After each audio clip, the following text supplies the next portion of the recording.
Mari kita bersama-sama membaca dari Injil Yohanes pasal ke-18. Injil Yohanes pasal ke-18. Kita bersama-sama membaca dari ayat 12 dan seterusnya. Maka pasukan prajurit serta perwiranya dan penjaga-penjaga yang disuruh orang Yahudi itu menangkap Yesus dan membelenggu dia. Lalu mereka membawanya mula-mula kepada Hanas. Karena Hanas adalah mertua Kayafas yang pada tahun ini menjadi imam besar. Dan Kayafaslah yang telah menasihatkan orang-orang Yahudi adalah lebih berguna jika satu orang mati untuk seluruh bangsa. Simon Petrus dan seorang murid lain mengikuti Yesus. Murid itu mengenal imam besar dan ia masuk bersama-sama dengan Yesus ke halaman istana imam besar. Tetapi Petrus tinggal di luar dekat pintu. Maka murid lain tadi yang mengenal imam besar kembali keluar bercakap-cakap dengan perempuan penjaga pintu, lalu membawa Petrus masuk. Maka kata hamba perempuan penjaga pintu kepada Petrus, "Bukankah engkau juga murid orang itu?" Jawab Petrus, "Bukan." Sementara itu hamba-hamba dan penjaga-penjaga bait Allah telah memasang api arang sebab hawa dingin waktu itu. Dan mereka berdiri berdiam di situ. Juga Petrus berdiri berdiam bersama-sama dengan mereka. Maka mulailah imam besar menanyai Yesus tentang murid-muridnya dan tentang ajarannya. Jawab Yesus kepadanya, "Aku berbicara terus terang kepada dunia. Aku selalu mengajar di rumah-rumah ibadat dan di bait Allah, tempat semua orang Yahudi berkumpul. Aku tidak pernah berbicara sembunyi-sembunyi. Mengapakah engkau menanya aku? Tanyalah mereka yang telah mendengar apa yang kukatakan kepada mereka. Sungguh mereka tahu apa yang telah kukatakan." Ketika ia mengatakan hal itu, seorang penjaga yang berdiri di situ menampar mukanya sambil berkata, "Begitukah jawabmu kepada imam besar?"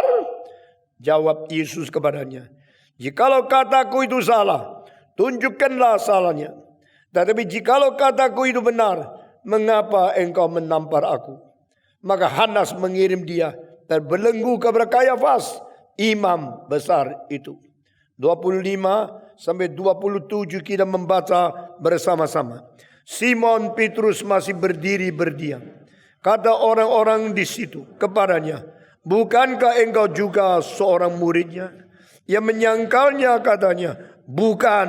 Kata seorang hamba imam besar, seorang keluarga dari hamba yang telinganya dipotong Petrus, "Bukankah engkau kulihat di taman itu bersama-sama dengan dia?"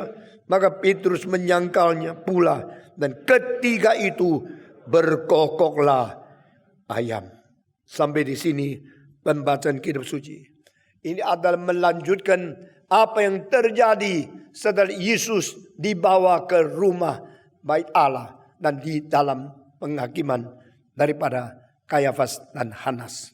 Saudara-saudara, pada waktu pasukan prajurit serta perwiranya dan penjaga-jaga disuruh orang Yahudi itu menangkap Yesus dan membelenggu dia.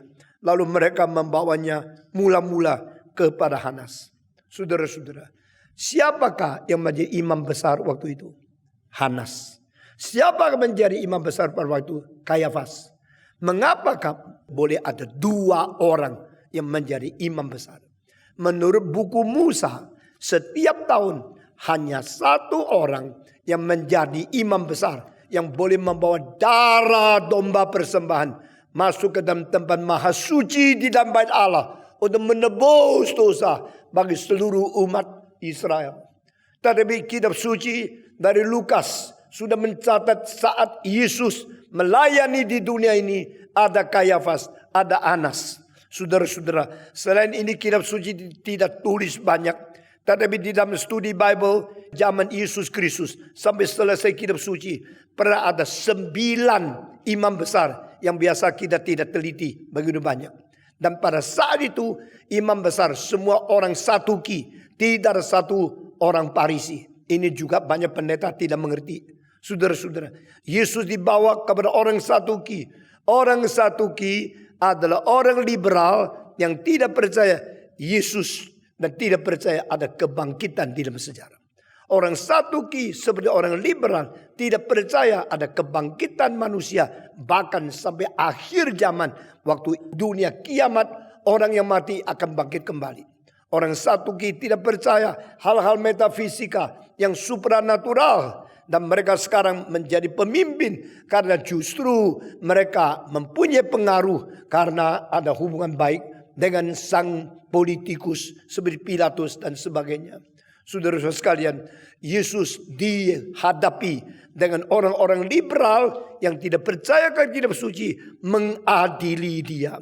Dan pada waktu itu Yesus mempunyai sesuatu status yang berbeda dengan semua orang yang mengadili dia. Yesus adalah akan mengadili dunia sebagai pemimpin yang paling adil. Yesus adalah yang adil itu sendiri. Bukan the Holy One of God, the only righteous one from God.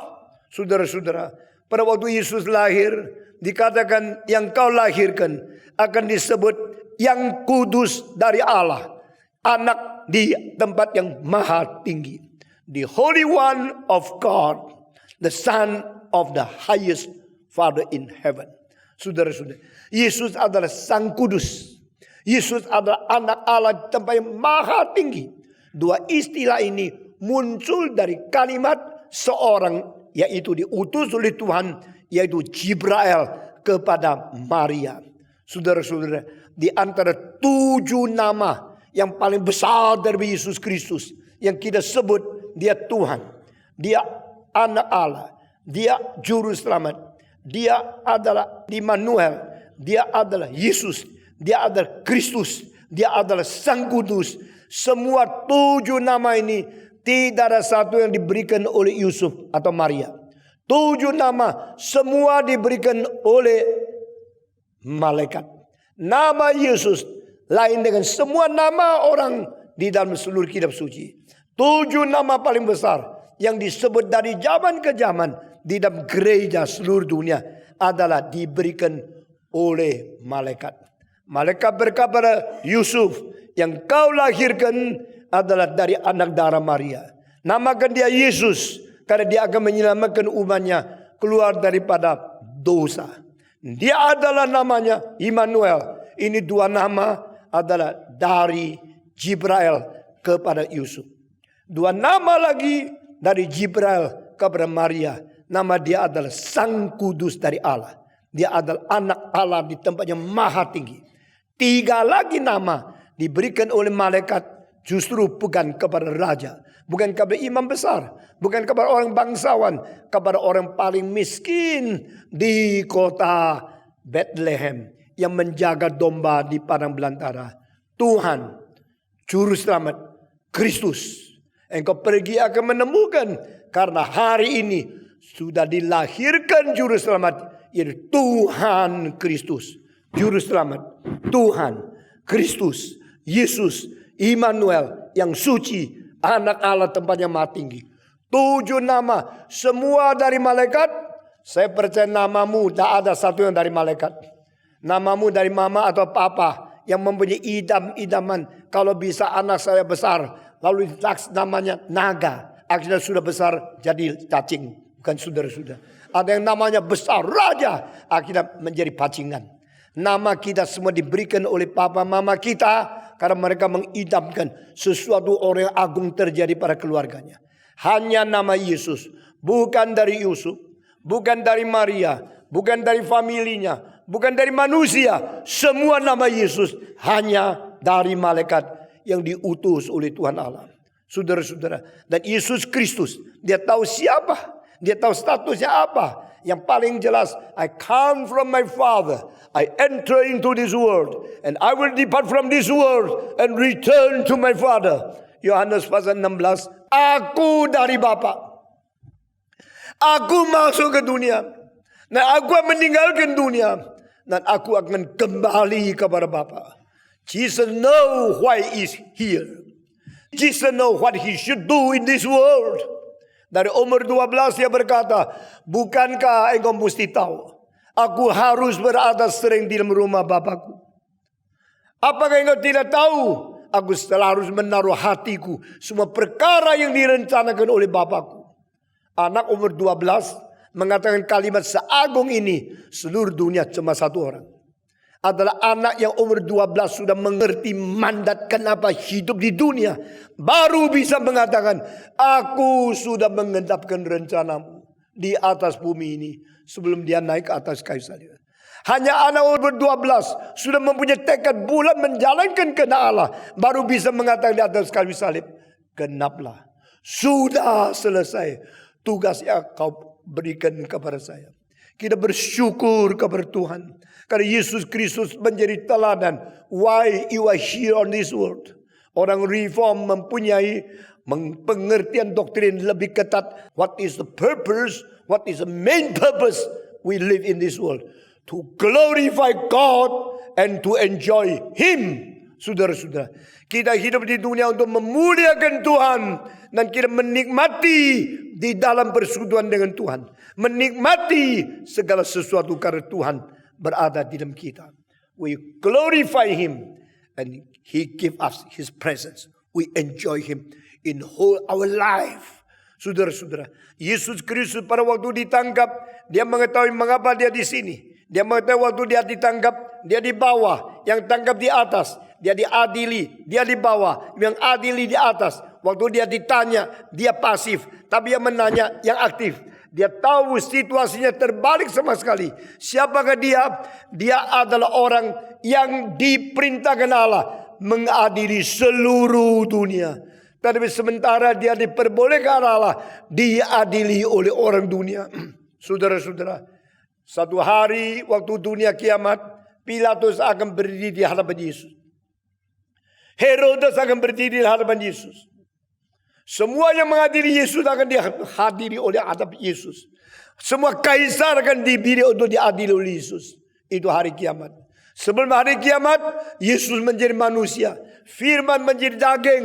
Lahir di Bethlehem. Besar di Nazaret. Dan akhirnya dia dengan tangannya yang berdaging dan darah menjamah, menyembuhkan, melakukan mujizat, melakukan segala keajaiban. Dan dia ditangkap, diikat, dibawa kepada Anas, Kayafas, Pilatus, Herodes, Pilatus, semua orang-orang dunia mengadili dia. Ini terbalik bukan? Yang mengadili dunia sedang diadili oleh orang yang dicipta oleh dia. Dia punya status adalah terbalik. Dia adalah pencipta, diadili oleh yang dicipta. Dia adalah pengadil yang sekarang diadili oleh orang dicipta oleh dia. Dia tenang, tapi stabil di dalam jiwanya, tidak pernah berubah. Saudara, sikap mental siapa kamu sangat penting engkau menghadapi kesulitan di dalam dunia ini. Saya setiap kali naik di mimbar, saya tahu saya adalah diutus oleh Tuhan membicarakan kebenaran. Saya tidak peduli kamu di bawah orang kaya atau orang kuat, orang mempunyai kuasa atau mempunyai militer. Semua harus dengar firman Tuhan. Pada waktu Yesus diadili, pada waktu diadili tanya, apa yang kau ajarkan? Siapa bawahanmu? Murid-muridmu namanya siapa? Mereka interogasi. Mereka mau mengetahui semua rahasia daripada apa yang disebut sebagai organisasi Yesus. Biasa, kalau orang mencari seseorang, dia suspicious atau dia ragukan. Dia mau tanya bawahanmu siapa. Coba catat semua namanya. Tinggal di mana? Alamat di mana? Lalu engkau dalam memberi pengaruh apa? Ini akan menjadi bahan untuk menuduh dia. Menjadi bahan untuk mematikan Yesus Kristus. Yesus menjawabnya lain sekali. Dia tidak mengatakan 1 Petrus, 1 Yohanes, lalu Yakobus, Bartolomeo, Nathaniel. Alamannya adalah di Queenstown, gang ketiga. Atau dia ada di Kebon Jeruk, gang kelima. Yesus tidak jawab itu. Yesus mengatakan apa? Bukankah aku sering mengajar di rumah-rumah ibadat? Bukankah aku sering mengajar di bait Allah? Aku tidak pernah berkata-kata tersembunyi. Hanya kalimat ini saja menggetarkan kita. Saudara-saudara, no one teaching, not even one sentence. I hidden myself and I speak without open to everybody.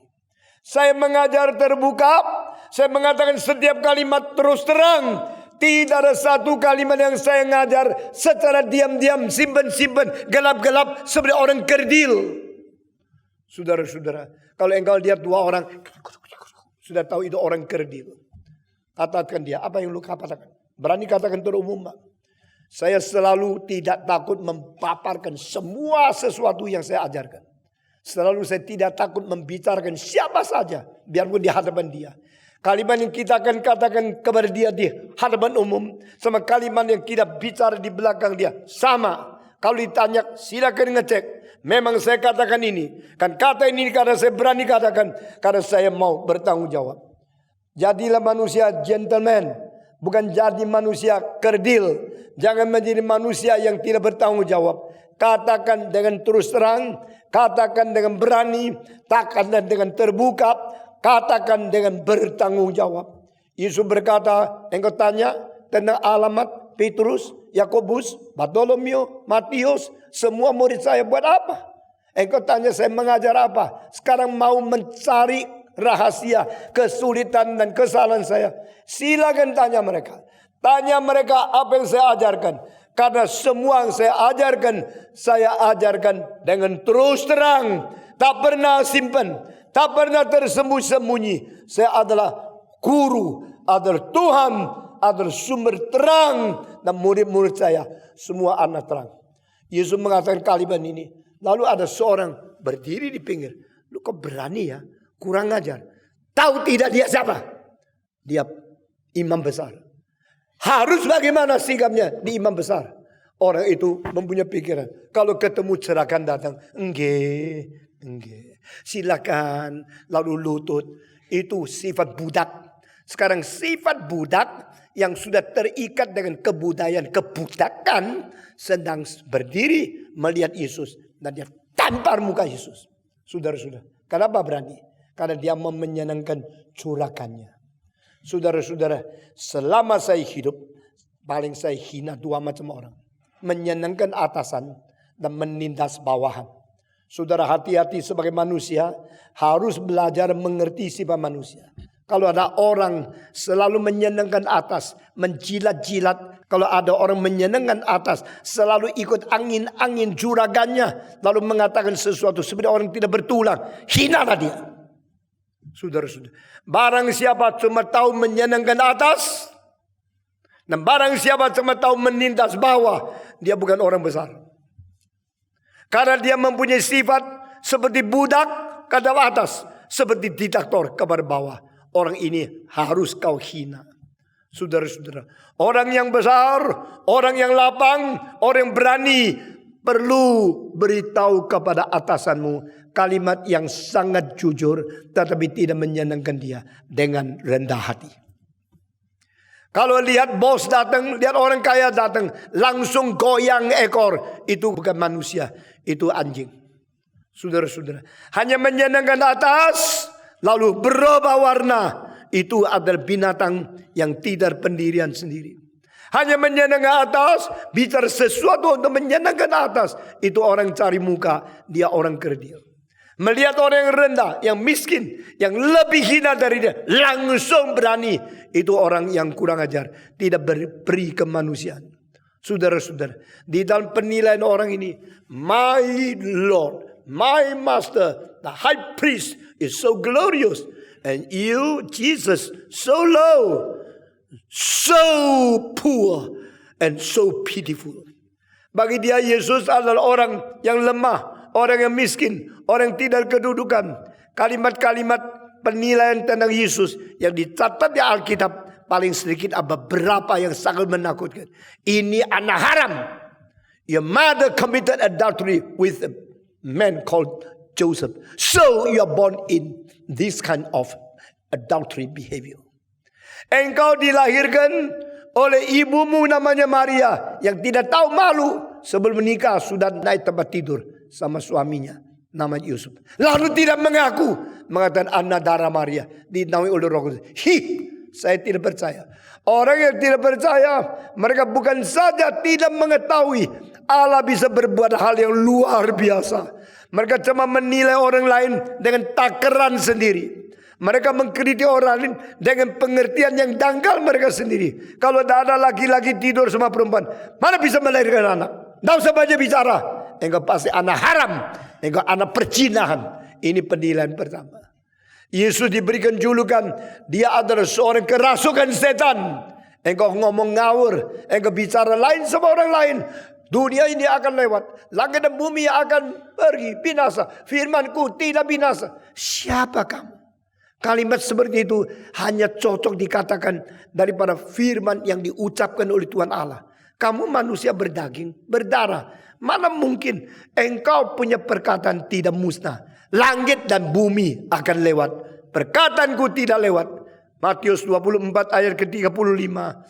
Yesus berkata, verily, verily I tell you. Dengan sesungguh-sungguhnya aku berkata kepadamu, langit dan bumi akan binasa, kalimatku tidak binasa. Waktu dia mengatakan kalimat ini, bukankah dia terlalu berani?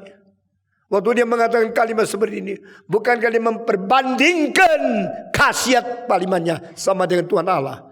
Karena sebelum 24 ayat 35, di Matius pasal 5, Yesus berkata, dengan sesungguh-sungguhnya aku berkata kepadamu, langit dan bumi akan lewat, setiap nada, setiap titik daripada Taurat Allah tidak lewat. Mereka mengatakan amin, amin. The world, the heaven, the earth will gone forever and ever, but the word of God in the law of Moses will remain forever and ever. Saudara-saudara, mereka bisa terima. Daripada waktu 24-35, Yesus mengatakan, the sky, the heaven, and earth is gone, but my word will remain forever and ever. Kamu gila. Saudara-saudara, Yesus bicara seperti orang gila. Yesus bicara dianggap kerasukan setan. Dia anak haram, hasil dari perzinahan. Dia adalah seorang yang dirasuk setan. Dia adalah orang yang tidak beres, tidak waras. Dia adalah orang yang tidak mungkin nabi. Coba lihat di dalam sejarah, cari silsilah. Adakah nabi yang dihasilkan daripada satu tempat namanya Galilea? Ini semua dicatat di Alkitab. Yesus dianggap anak haram. Yesus dianggap orang gila. Yesus dianggap kerasukan setan. Yesus dianggap tak mungkin nabi. Karena tidak ada nabi yang dihasilkan daripada provinsi Galilea. Maka dia tidak mungkin nabi. Kalau demikian, kedudukan Yesus apa? Kedudukan Yesus di dalam agama tidak ada tempat. Di dalam masyarakat tidak ada kedudukan. Di dalam ekonomi tidak ada backing. Di dalam pemerintahan tidak ada kuasa. He has nothing. Nothing politically significant. Nothing di dalam religious status. Nothing in the economical superiority. Yesus tidak ada backing dari ekonomi, uang, dari politik, dari agama, dari masyarakat. He has nothing. You has nothing. You, the insane man. You, possessed by Satan. You, son of adultery. Engkau berani menjawab kepada Tuanku untuk menyangkan atasannya. Dia berani datang ke depan tanpa Yesus Kristus. Saudara-saudara, ini satu hal yang mempermalukan, yang terbesar sejak Yesus melayani 3 tahun setengah. Muka Yesus ditampar oleh seorang budak daripada imam besar. Kenapa? Mendadak budak itu rasa diri lebih tinggi dari Yesus. Maka di dalam pikiran dia kira Yesus yang remeh, anak jina, yang kurang ajar, yang dirasuk setan, yang tidak mempunyai keberesan dan berjiwa. Berani menjawab waktu ditampar. Bagaimana reaksi Yesus? Saya berkata kepada saudara, kalau kita diperlakukan secara tidak adil oleh orang-orang yang berani menghina kita, padahal mereka adalah orang kerdil, orang yang tidak layak mengatakan kalimat apapun yang tidak senonoh kepada kita, berani tampar engkau. Bagaimana engkau? Mungkin kalau engkau waktu ditampar, engkau mengatakan, Tuhan bakar dia sekarang. Habisin dia sampai tulangnya jadi abu. Karena dia terlalu kurang ajar. Mungkin saat itu engkau tampar kembali. Lalu menjadi peperangan di dalam court. Saudara-saudara, coba lihat apa reaksi Yesus. Saudara-saudara, waktu Yesus ditampar, Yesus mengatakan kalimat ini atau tidak? Bukan secara sini juga. Tolong bikin seimbang supaya bengkaknya tidak sebelah, saudara-saudara. Yesus yang mengatakan, kata orang ambil bajumu luar, kasihlah baju yang dalam. Kalau orang paksamu 1 kilometer, jalanlah 2 kilometer. Kalau orang tampar mukamu sebelah kanan, kasih sebelah kiri. Pernah ingat itu? Pernah baca itu? Kalau sekarang Yesus bilang, aku sudah pernah mengajar hal ini. Sekarang sudah tampar sini, masih sebelah lagi. Tolong bikin seimbang. Yesus tidak. Dari kalimat ini engkau mengetahui, tidak boleh tafsirkan Alkitab menurut hurufiah. Karena Yesus kalau sudah ditampar sini, 1 kali lagi ditampar sebelah yang lain, baru engkau mengetahui dulu ngomong itu artinya memang begini. Tapi pada waktu dia ditampar sebelah, Yesus bukan saja tidak kasih sebelah yang lain, Yesus menjawab dengan kalimat yang agung sekali. If I have said something wrong, please show me where is the wrong words I have spoken. If I have something truth, why you hit me? Saudara-saudara, inilah cara apologetika. Inilah cara membela diri. Orang agung tidak sering membela diri. Pada waktu orang agung membela diri, dia tidak pakai kekerasan, dia tidak pakai penipuan, dia tidak pakai fasilitas, dia menyatakan fakta kebenaran. If I have said something wrong, show me what did I say to you. Kalau aku berbicara kalimat tadi salah, beritahu saya apa salahnya. Kalimat ini kalau sudah keluar, ini adalah satu pertanyaan yang tidak mungkin dijawab. Saudara perhatikan pertanyaan Yesus yang pernah dilontarkan sepanjang 33 tahun setengah, kira-kira 110 lebih. More than 100 questions have been asked by Jesus Christ when he was incarnated to be human being. Selama inkarnasi dia menanya. Pertanyaan yang pernah dikumpulkan dari mulut Yesus lebih 100. Dan di dalamnya cuma 2 sifat. Pertama, questions which can be answered. Kedua, questions which cannot be answered. Ternyata banyak pertanyaan Yesus tak mungkin dijawab.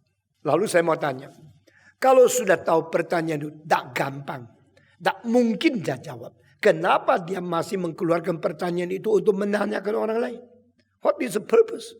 To raise up some question which is not able to be answered. What is the purpose? To question people like this. Saudara-saudara, misalnya, bisakah kita mendapatkan buah arah daripada semak duri? Bisakah kita mendapatkan buah dari zaitun daripada itu semak duri? Bolehkah kita mendapatkan buah daripada sesuatu yang lain? Kalimat gini tidak bisa dijawab. Misalnya lagi, bagaimanakah kalau engkau mendapatkan untung seluruh dunia tapi kehilangan nyawamu? Siapa bisa mengganti kembali nyawa yang kehilangan itu? These are all belongs to the unanswerable questions. Pertanyaan-pertanyaan tidak mungkin dijawab, selalu keluar dari mulut Tuhan Yesus. Kalimat ini juga termasuk kepada unanswered question. Nobody can answer the question. Who among you can point out my sin? Siapa di antara engkau yang bisa menunjukkan dosaku? Itu adalah pertanyaan paling besar di dunia etika, di dalam moral teachings all over the world, di dalam seluruh dunia. Tidak ada satu orang bisa menjawab. Coba tunjukkan salahku, coba kasih tahu dosaku. Sampai hari ini hampir 2000 tahun, tidak ada satu orang bisa menjawab pertanyaan Yesus. Menantang, siapa di antara kamu yang bisa menunjukkan kesalahanku? Demikian hari ini Yesus mengatakan, sesudah ditampar, dia mengatakan, kalau apa yang saya katakan ada salah, tunjukkan salahku. Mungkin gak ditunjukkan? Adakah kalimat yang Yesus bicara itu salah? Tidak mungkin satu kalimat yang keluar dari mulut Yesus itu mempunyai kesalahan apapun.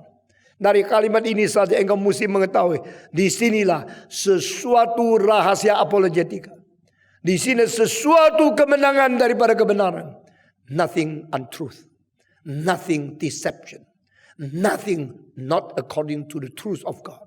Every word spoken out from the mouth, from the lip of Jesus Christ is completely 100% truth. Kasih tahu saya, kalau yang saya katakan salah, salahnya di mana? Nah mungkin dijawab, lalu ditanya lagi dengan kalimat kedua. Jikalau aku katakan tidak salah, kenapa engkau memukul saya? Di kota Ottawa, 26 tahun yang lalu, saya pernah kumpulkan 90 lebih orang cendekiawan yang paling tinggi doktoratnya, paling tinggi gelarnya dari Tiongkok yang mengunjungi Kanada. Nah mereka suruh saya bicara satu tema kekristenan kepada orang-orang profesor dan orang-orang yang mempunyai gelar yang tinggi ini. Dan saya mengeluarkan satu kalimat. If you search of your life, you will never find out any right excuse or any logical answer why you oppose Jesus Christ. Saya mengatakan orang paling pintar dari Tiongkok, profesor-profesor, cendekiawan-cendekiawan. Jikalau engkau berani menemukan dan carilah, engkau akan mengakibatkan satu kesimpulan. Semua alasanmu melawan Yesus Kristus itu adalah sama sekali tidak logis.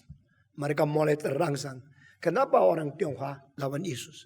Karena kita rasa Yesus melawan ilmiah. Betulkah Yesus melawan ilmiah? Dipikir lagi. Tidak. Kenapa kita menghina kekristenan? Karena kekristenan dari orang Yahudi. Tetapi kalau engkau melarang impornya ajaran Yahudi ke Tiongkok. Kenapa engkau terima Karl Marx? Karena Karl Marx juga orang Yahudi. Coba tanya. Coba selidiki. Apakah alasannya engkau melawan Yesus? You will find there's no logical answer. You are unreasonable in opposing God. Saya menantang. Coba kasih tahu saya. Kenapa orang Tionghoa yang pintar-pintar melawan Yesus? Seorang Tionghoa berkata, saya melawan Yesus. Karena Yesus orang Yahudi. Saya tanya, engkau percaya apa?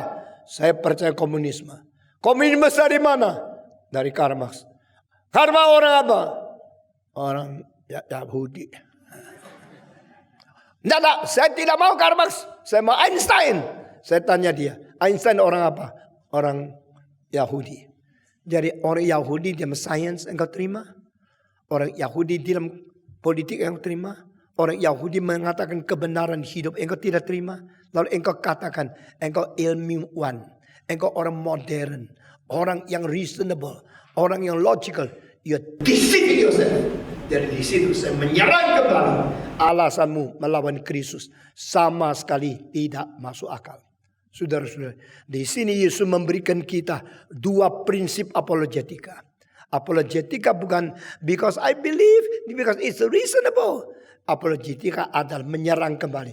If this is reasonable, why you don't believe? Saya pernah berkata di chapel daripada Westminster kira-kira 31 tahun yang lalu. We reform people must not presuppose we are only given the gift of the apologetics in the defensive method. We should turn our attitude from defensive method to the attitude of offensive challenge. But we are not the people to accept the challenge from this world. We are giving the challenge from heaven for this world. Tantang mereka. Karena ini gini-gini, maka aku percaya. Karena ini masuk akal, saya orang Kristen. Saya tidak pakai begini. Saya akan memakai. Kalau ini memang benar, kenapa engkau bukan Kristen? Saudara-saudara, kemuliaan Allah hanya bisa dilihat dari satu-satunya orang, yaitu Kristus yang inkarnasi. Di dalam Yesus kita melihat semua kemuliaan Tuhan Allah. Yang tepuk tangan beribu-ribu orang di daerah Kristen mendegukan mereka kemari. Engkau tidak melihat orang suci kecuali satu-satunya, the only Holy One of God, Yesus Kristus yang sungguh hidup suci. The only Holy One of God. Di dalam buku Yesaya 40-66, the Holy One of God, the Holy One of God, the Holy One of God. Saudara-saudara, saya bukan orang sembarangan. Saya kerjakan segala sesuatu menunjukkan besides Jesus Christ, there's not even one saint in the world. Saudara, orang paling suci di dalam kitab suci mengaku dirinya orang berdosa. Ayub berkata, dosaku lebih tinggi dari kepalaku. Paulus berkata, di antara orang berdosa, sayalah yang paling besar dosanya. Petrus berkata, pergilah Tuhan, jangan di sini, karena saya orang berdosa. Daud berkata, saya berdosa hanya kepadamu saja. Bahkan pada waktu saya masih berada di dalam rahim ibuku. There's no even one saint, not even one holy man is holy enough in compare with Jesus Christ, the Holy One of God. Pada waktu Yesus ditampar, pada waktu Yesus dihina oleh orang kerdil, dia pada saat itu tidak menjadi malu atau tidak terus diam. Dia mengatakan keberanian dengan lebih berani. If I have said something wrong, show me. If I have said something, no mistakes, why you hit me? Biar dia jawab. Apologetika menyatakan kebenaran. Apologetika menantang mereka tak bisa jawab. Apologetika membela apa yang engkau lakukan benar adanya. Saudara-saudara, Yesus sudah menjawab semua pertanyaan ini. Akhirnya mereka tidak bisa apa? Dipindahkan dari Hanas pergi ke Kayafas. Diputar-putar. Nanti ke Herodes, nanti ke Hanas, nanti ke Kayafas, nanti ke Pilatus, nanti ke rakyat-rakyat, kembali ke Pilatus. Terus mempermainkan dia. Malam itu Yesus diadili berapa kali? Sepanjang malam tidak minum air 1 gelas. Sejak malam tidak minum, tidak makan roti sedikit pun. Sampai pagi jam 9 tidak tertulis dia minum apa. Cuma tahu dia terus keliling diadili. Tidak boleh tidur, tidak boleh mengasuh, tidak boleh duduk, dicambuk, dicopot pakaiannya. Hari itu hari dingin. Dari Petrus panggang badannya malam itu di pinggir api, kita tahu hari itu hari yang dingin sekali. Dan Yesus dicopot pakaiannya, ditaruh satu jubah seperti raja, menghina dia. This is the king of the Jews. Ini raja orang Yahudi. Dia dihina, dia menerima kedinginan, dia menerima fitnahan, dia menerima teguran, dia menerima tamparan, dia mendapatkan pukulan dari pecut yang menghancurkan kulit-kulit beratus-ratus lubang, semua mengalirkan darah, tapi dia tidak bicara satu kalimat. Saudara-saudara, apologetika bukan membela, berdebat, suara keras. Apologetika adalah tahan susah dan bersaksi bagi kebenaran. Katakan kalimat tantangan untuk bikin orang tidak bisa jawab-jawab. Saudara-saudara, why you do not want to change our passive negative attitude to become a positive challenger of this world into our apologetic. 31 yang lalu saya mengatakan kalimat itu dari mimbarnya Westminster Theological Seminary. Kita harus berubah daripada defensive attitude. Karena banyak buku apologetika, the defense of faith, the defense of faith, the defense of faith. Setelah lama membaca kalimat tema itu, saya mulai menjadi bosan. Saya ingin menjadi the offense of the truth. Saya menjadi orang bukan challenged, but to be the challenger of this world. Menantang. Saya tidak ada waktu banyak. Hidup itu cuma satu kali. Kalau satu kali hidup, dibunuh juga satu kali. Tak mungkin engkau dibunuh mati 2 kali. Tak mungkin. Kalau dibunuh mati 1 kali, itu harus ada. Dan dibunuh pun mati sendiri. Semua 1, 2, 3. Dan dibunuh pun mati sendiri. Mati itu cuma 1 kali. Bedanya kalau dibunuh mati cepat sedikit. Mati cepat sedikit, tidak apa-apa. Asal sebelum mati kerja lebih banyak.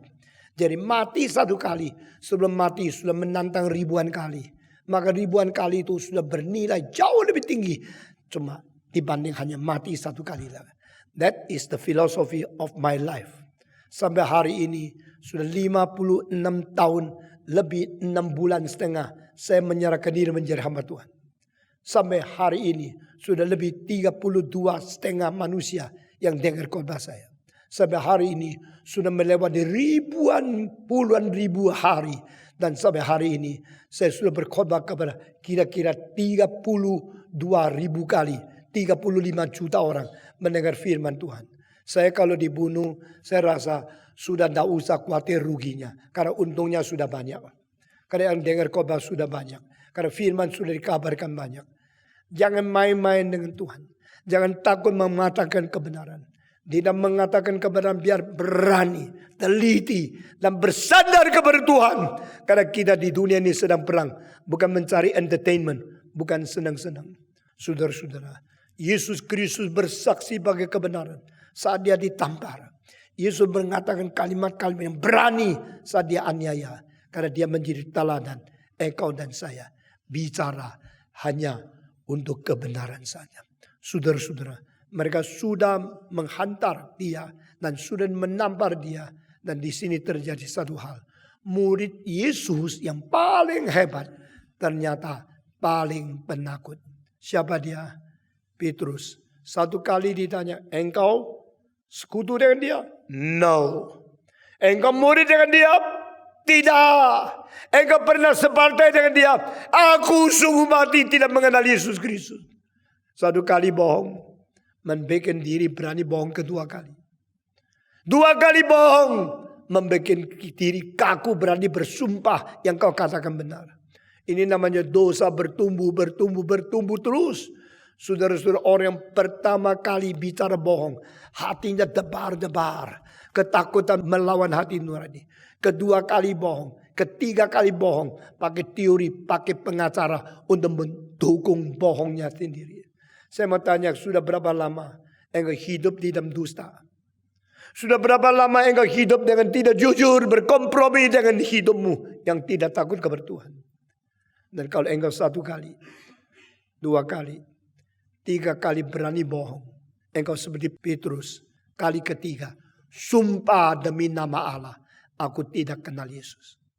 Bayangkan Yesus di dalam keadaan ditampar, dihakimi, digiling ke sini sana, diadili sepanjang malam. Pakai mahkota duri, dicambuk sampai seluruh badan luka. Melihat lagi murid dia yang paling dia kasih. Murid dia yang paling penting di dalam antara semua rasul. Petrus menyangkal dia 3 kali. Hati Yesus hancur. Dia sedih luar biasa. Melihat murid yang tidak setia seperti ini. Pada waktu Petrus mengatakan, sungguh mati, aku tidak kenal dia. Kokok. Ayam berkokok 2 kali. Yang mengingat kalimat Yesus. Sebelum ayam berkokok 2 kali, engkau akan menyangkal aku 3 kali.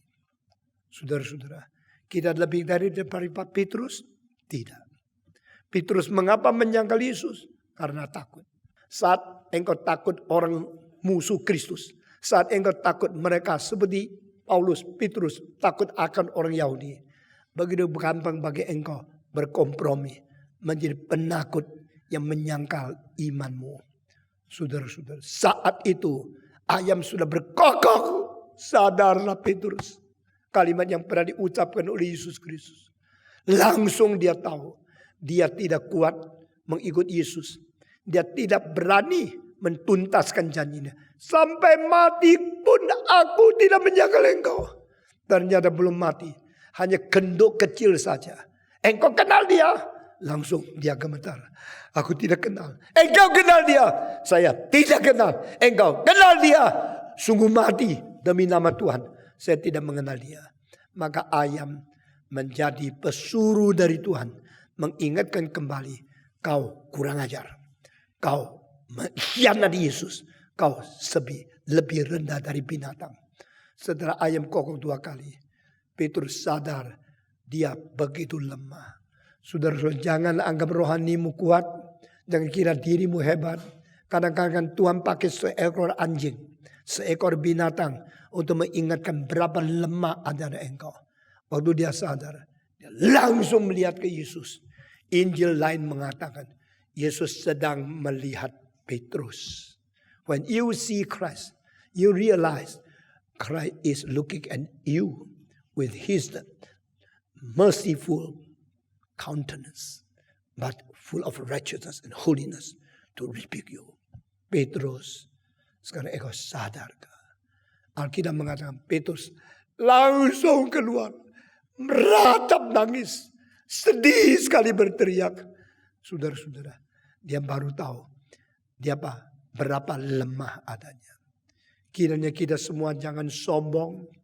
Kiranya kita semua menjadi manusia yang rendah hati dan dengar firman Tuhan. Hati-hati, jangan menganggap diri lebih kuat dari orang lain. Hari ini khotbah saya sampai di sini. Di dalam berapa kali kita selesaikan sengsara Kristus dan kita akan masuk ke dalam pasal yang lain. Mari kita berdoa. Bapa di dalam surga, kami berterima kasih. Cinta kasih-Mu yang ajaib membawa kami kembali kepada diri-Mu sendiri. Firman-Mu yang tidak berubah terus memberi iluminasi kepada jiwa kami. Oh, kami bersyukur kepada-Mu. Engkau telah mencatat setiap kalimat yang diperlukan oleh manusia. Setiap peristiwa yang pernah terjadi di sejarah. Untuk membimbing kami selangkah demi selangkah masuk ke dalam kebenaran Tuhan. Waktu suara manusia berhenti ya Tuhan. Kiranya suara-Mu tidak berhenti. Terus berada, menegur, iluminasi, dan mencerahkan hati kami masing-masing.